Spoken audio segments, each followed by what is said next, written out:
Top 5 So, space-related movies.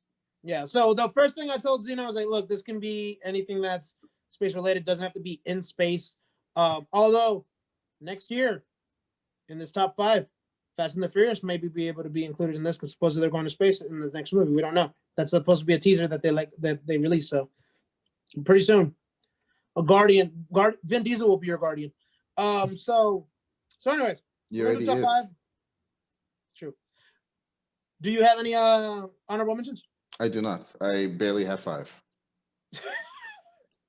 So I'm gonna say, so I have my list right here. I'm just fine tuning it right now, but I am gonna make one. Oh no, never mind. Sorry, I had to change this. There's no way I can keep this out of my top 5. I just want to say I'm just gonna name 5 movies. I'm not gonna rank them. That's cool. I have mine ranked ish. Okay. My number 1 is my number 1 for sure. Mm-hmm. Because my number 1 is actually my number 2 favorite movie of all time. So yeah, I know. So my honorable mentions will be 2 movies.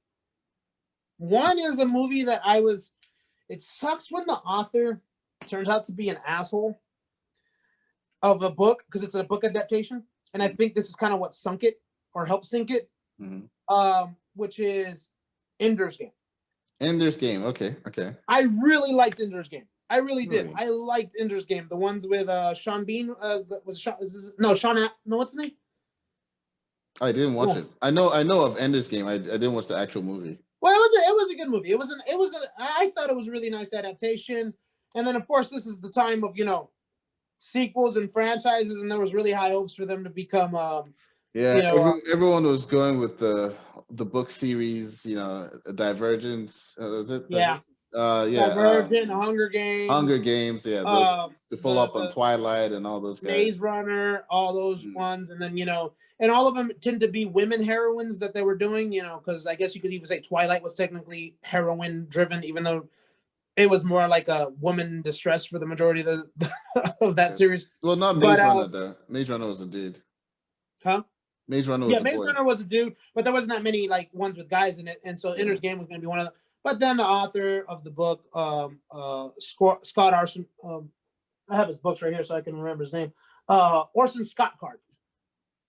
He's a what is he? Seventh-day Adventist? No, not Seventh-day Adventist. Oh, I forget what he is. He's a religion, and it's kind of like I guess a lot of people could say it's very anti a lot of stuff. Okay.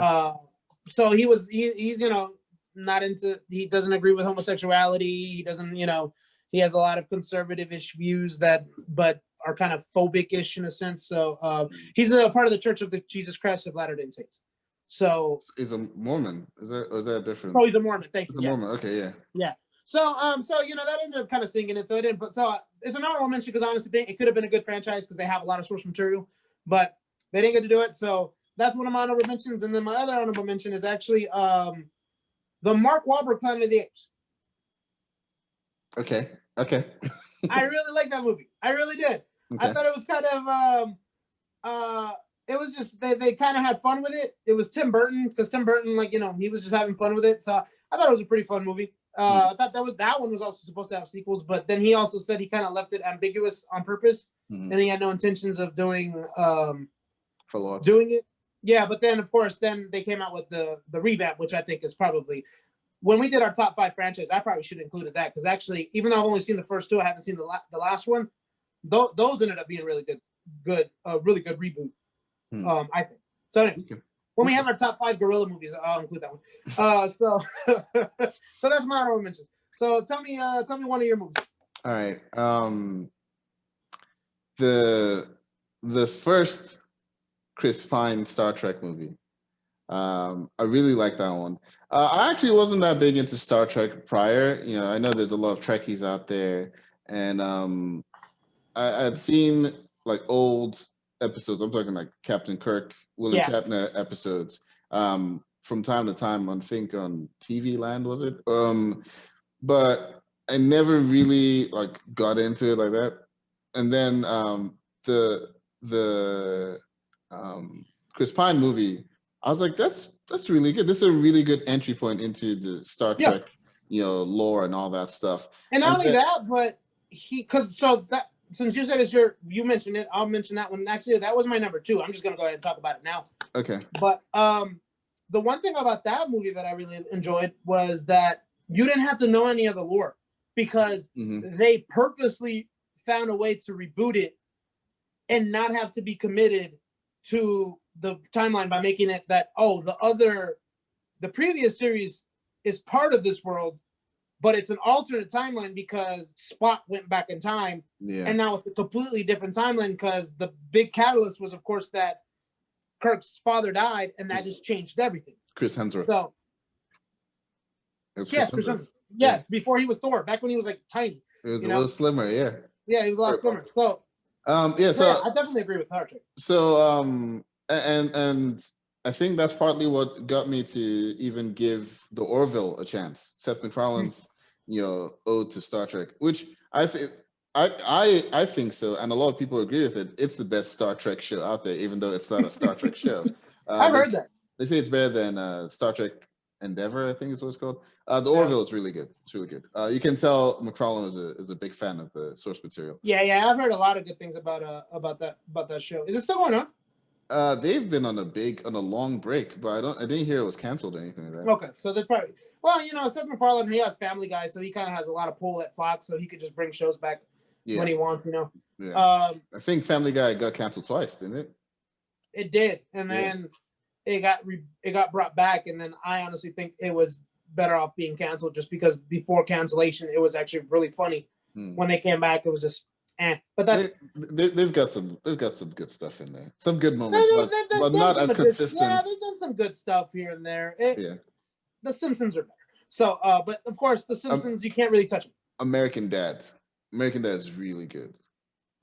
I've heard people talk about American Dad, but I haven't seen it. So anyway, but yeah, I agree with Star Trek. Star Trek actually, that's my number 2, but I'll go ahead and say it's my number 5 right now. Okay, you've crossed Star Trek out as one of crossed Star Trek out. It's already been discussed. Honestly, I thought it was a better.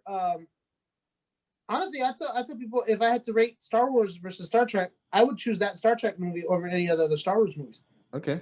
Maybe not over Rogue One because I really liked Rogue One. Damn it! Well, I was gonna say since I've done mine and you've done yours, I might as well do my next one, and it was gonna be Rogue One. So, just a spoiler alert: none of my top 5 include Star Wars. Okay, well, that's good then. With all your other 4 are Star Wars. Everything no. I tried not to pick multiple from the same franchise, so my pick from this franchise is Rogue One. I think it's the best Star Wars movie. It is. Yeah, I mean, I liked Episode 7. If you look at Episode 7 in a silo without thinking about where does it lead to and all that stuff, Episode 7 by itself is it's actually a pretty enjoyable movie, like a nice. I was gonna say summer blockbuster, but it came out in December. Have you seen all of them? Have you seen like the last trilogy and complete? I haven't got a chance to see the what is it, Rise of Skywalker? That's the second one in the trilogy sequel. The Death of Skywalker? No, Rise of Skywalker is the last one. So I haven't seen the Last Jedi is the second one, in the trilogy. Now, even though I'm not a huge Star Wars fan, I do kind of want to go through all of their different catalogs because they say some of the the cartoon Clone Wars is actually really good. I've heard the same thing, but I mean, I just didn't want to start like a new thing and just go through. I was like, nah, man, it's too much. Yeah. So, I'm not gonna lie, I have to choose between that one and doing the Arrowverse from the CW shows, and I think I'm probably gonna do the Arrowverse because I feel like that's a lot less. So here's the thing about doing the Arrowverse. First of all, the first 2 seasons of Arrow, and we don't want to get too far off track. The first 2 seasons of Arrow are really good, especially season 2. And same thing with The Flash. The early seasons are really good. The problem is these shows ran on CW, right, for like the year. And what happens with network shows is that they have to give you 20 plus episodes. Naturally, a lot of those 20 plus are going to be filler episodes, right? That's the big problem with trying to do the Arrowverse shows now, because it's a lot of episodes, a lot of which are kind of filler. You might have 5 minutes here or there that tie into the overall storyline of the season, but filler to Look, nonetheless. I know what you mean because I'm barely on season 13 of Supernatural, and I still got 2 more full seasons to watch. Mm. And I actually only watched I first watched the first 5 seasons, which that's a whole show. Like, you know what I mean? Like 24 episodes of 5 seasons for one show is like that's their whole series. It's 120 episodes. It's done. Yeah, so then you have basically they did like 3 series in the span. So I get that. If it does happen, it won't be until way later. But anyways, so that's cool. I would say though, if you're gonna do the Arrowverse, make sure to watch Arrow and Flash together. As in, when you get to, I think season 3 of Arrow and season 1 of Flash coincide each other. Make sure to watch them together because there's a lot of like spoilery stuff. Like they'll be like, oh, what happened to Oliver? Well, and then I'll have to wait until like when I watch the right. Flash. I'm like, oh, that's what happened to Oliver. Yeah, 5 months ago that I watched this. Exactly. But anyways, no, that's true. All right, so my next one is actually going to be so this movie is actually so good that NASA uses it as a test for their cadets, right? Mm-hmm. For them to spot what's wrong with this, with like how unrealistic it is. I'm gonna give you one guess. Like, which movie do you think it is? Think of a summer blockbuster unrealistic when we were kids. Armageddon. Yes. Yeah. So Armageddon is used by NASA apparently, where they literally are told to watch the movie and tell them to spot the errors, right? So that means that this movie is so good because it's not realistic. Which is funny because this is like at the bottom, and my number 1 is like considered one of the most realistic like space-ish movies, right? But anyways, so yeah, Armageddon. It's a popcorn movie. It was back when Bruce Willis was like, still at the height of his game, man. Yeah. Yeah. So Armageddon is just a badass movie. It's one of those movies you can just pop in, background noise, but keep looking at it. And then of course Aerosmith just killed it with that I Don't Want to Miss a Thing song. And wasn't Steven Tyler's daughter in it? Liv Tyler? Yeah, that's what Roseanne made fun of him on one show. Was like, yeah, you get to watch Steven Tyler watch his daughter get touched up on, and then he was like, oh, Yeah. Okay. My next movie is going to be Gravity. George Clooney and Sandra Bullock. I haven't seen it, and I need to. Oh, it's good. It's good. It's pretty much for a lot of it, it's pretty much a solo movie. Spoiler alert. It's pretty much a solo movie, and it's just so good. It gives you that feeling. There's this video game called Dead Space, where it's basically just this one guy trapped on like a spaceship, and he has to like get out of there. There's some like monsters and stuff, but the sound design in that game makes you feel like you're really in there, and just like it's haunting, right? Yeah. Gravity is sort of like that. There are no aliens or anything that she has to fight. She just kind of has to survive. Yeah. And it's really good. You feel like you're in space. You should probably watch it with the lights off and all that stuff, like a good TV, just to get immersed. But yeah, Gravity. Yeah, that's unfortunately one of those movies that's not on like a streaming device. Not even like HBO or like. No, but there's a possibility that I might have a certain thing that might let me watch that movie, so I might just give that one a chance. I can cut that out of the recording if you need me to. I don't care. I mean, YouTube, don't take me down. But actually, the funny thing is, how I found out to do that is on YouTube. So, anyways, but one thing that I want to say about Gravity, though, that is what started what I call like the 5-year Mexican takeover of directors, because is it Iñárritu? It was Iñárritu, Alfonso Cuarón, and then not Del Toro. The dude with the glasses. Yeah, he won it for Lady in the Water, I think. Guillermo del Toro. Guillermo del Toro. Guillermo del Toro. Yeah, him, Alfonso Cuarón, and then I forget, how do you say his name? Iñárritu. Iñárritu? Okay. Yeah. So yeah, he won it. So yeah, that was just like a fun fact, because I think it was Iñárritu won it for Gravity. What did Cuarón win it for? Birdman first, and then he wanted for The Revenant. Oh yeah, he did both. Was it that? Was that back to back like that? Right? Yeah, or maybe there was one in between. There was something in between, and then Del Toro one for Lady in the Water. Didn't Del Toro also do Pan's Labyrinth? Oh yeah, that's a freaking phenomenal movie. Yeah. Okay, cool. So anyway, Gravity. So that's your number. That was yours, right? That's my third one. Yeah. All right, my next one is another blockbuster. I want you to give me. I want you to guess. When you think of aliens, and you think of somebody with some big style, who do you think of? I'll give you even better clue. Oh, Independence Day. Yes. Yeah. Independence Day. Your clue would have been too much of a giveaway. I'm glad I jumped in there. Yeah, I'm like, Jesus, kid. Yeah. Yeah. You know what? In your defense, you could say that you weren't here yet when that movie came out. Yeah, it wasn't my Independence Day. It was just 4th of July. That's actually the working title in other countries. I'm kidding. It's really? Not. It's not. So anyway, yeah, Independence Day. Again, it's back when movies were just, meant to be fun. Blockbuster movie that they didn't try to do too much. They just did enough. I think that's back when movies were just fun. I know I'm sounding like a cranky ass old man. They relied too much on special effects, which isn't the case, obviously, because that was nothing but special effects.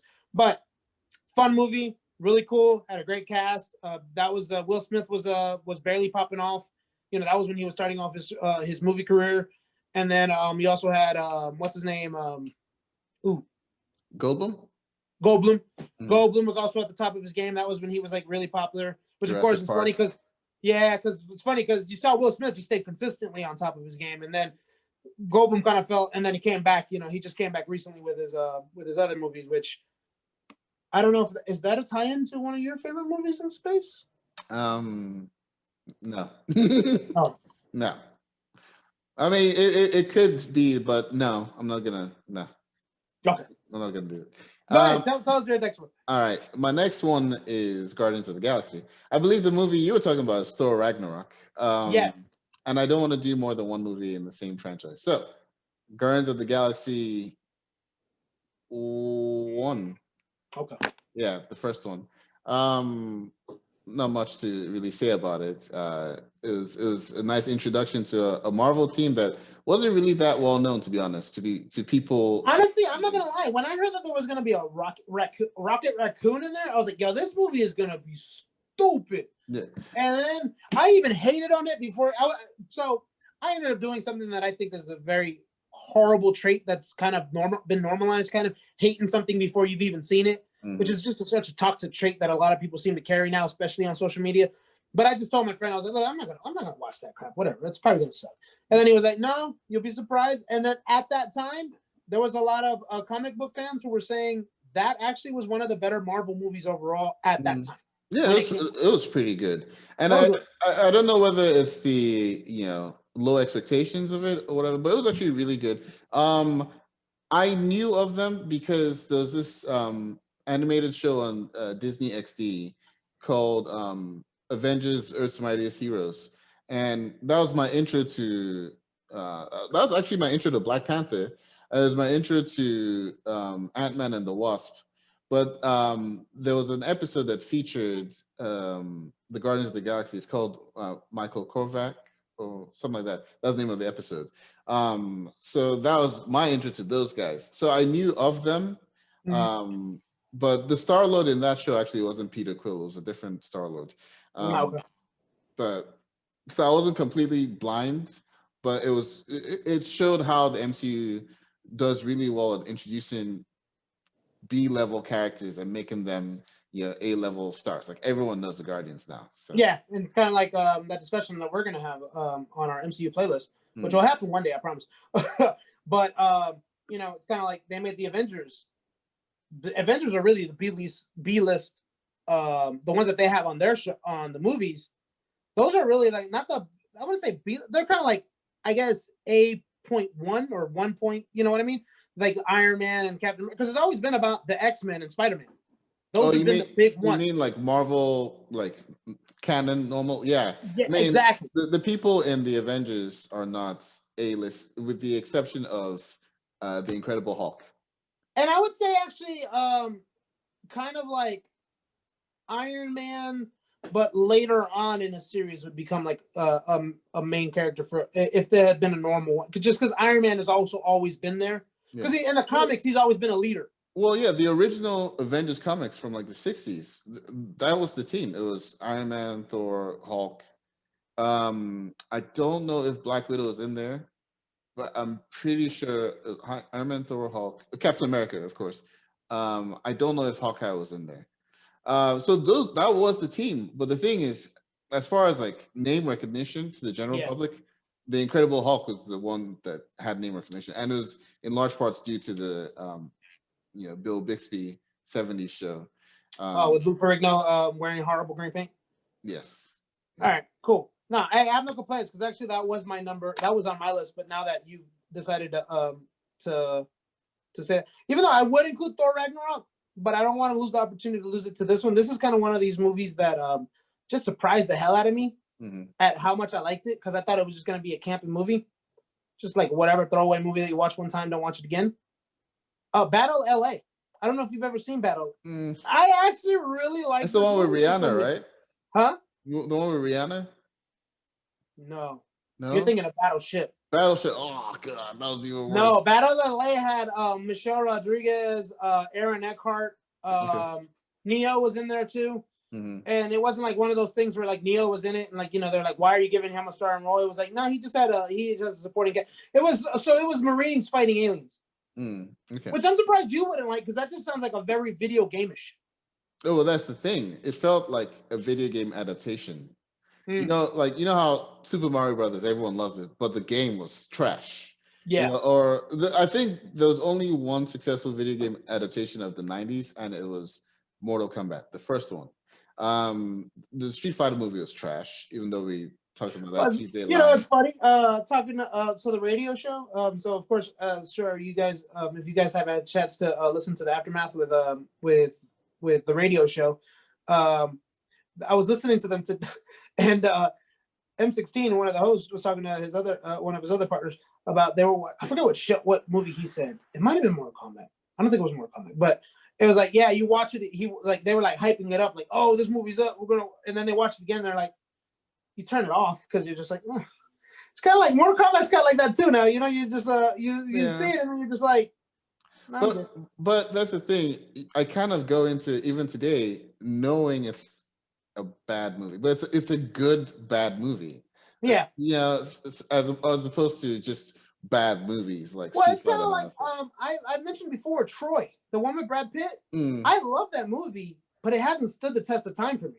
Yeah. Like it kind of feels like like when I watch it, I'm like, I feel like I'm watching like a movie that you used to watch on TV and that was from the 80s, but you're watching it in the early 2000s or the 90s. I think it has good like action set pieces, and that's about it. Yeah. So. Yeah, and then you're just like, yeah, that's it. I'll watch it again. Yeah. Anyways. Okay, so Battle LA. Battle LA. Okay. I was gonna say District 9, but I stick with Battle LA. Oh, I like District 9. District 9 is good. Yeah, it's based in South Of course, Africa. the African would like the movie based in Africa. Yeah. Damn. Well, okay. So honorable mention, which I said I didn't have any, but we did talk about Arrival before the show. So Arrival. I'm gonna say Pacific Rim. Real quickly. That's the movie we don't need to skip over. Arrival is a really smart movie. Yeah. I really enjoyed that movie. Me and my wife love that movie. Like that was one of those. I haven't seen it again, but I should watch it again because I really did like that movie. Yeah. No, and a lot of things make a lot more sense in second viewing. Yeah. It's good, but I'm gonna because I feel like this list is more of a light list, lighthearted list. Pacific Rim. I think that's a nice blockbuster. Alien invasion type movie, even though they were kind of like underneath the surface. The Gaijin. You know where they came from? They came from space. Yeah, some time ago, and they've been under the surface. That was one of those really surprising, like Battle LA type of movies, but like done well. And then they went and did Pacific Rim Uprising, and that was just like a mess. It's like they were trying to cash in on the success of the first one, but there was nothing there that made me want to root for anyone. So it was basically like Speed, and then they did Speed 2. Cruise Control. Because Pacific Rim one, the big thing that they had was Guillermo del Toro, and he did such a great job with it, right? And then he's not involved in it. You kind of lose a little bit of a factor in there. Yeah.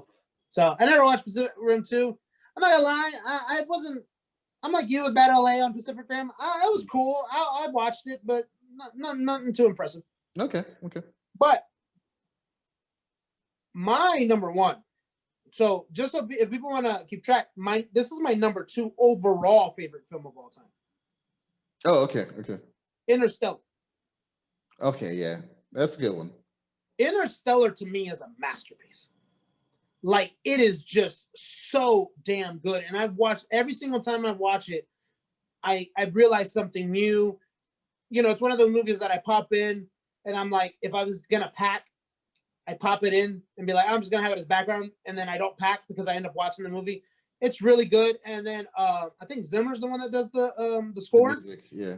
Man, it's one of the most beautiful score. Honestly, to me, his score on this movie is almost at the same level. Even though I wasn't a huge fan of the movie itself, but the assassination of Oh, never mind. I was gonna say Inception, but no. No. Because Inception's music was good music, but I'm just like, nah. I'm not. No. I'm talking about. I can actually listen to the soundtrack of Interstellar when I'm like doing homework or something like that. Like, I do homework now, right?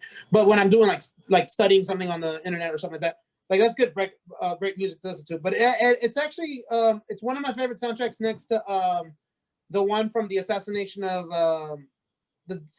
Jesse James by that coward Robert Ford. If you've never seen that movie, you don't have to see the movie, but listen to the soundtrack. The soundtrack is beautiful. But Interstellar, my number 1, number 2 overall.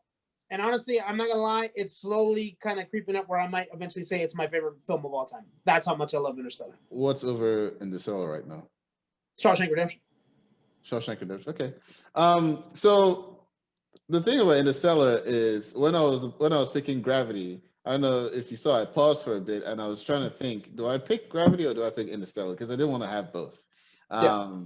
So I like Interstellar too. That's cool. All right, cool. Good list. Yeah.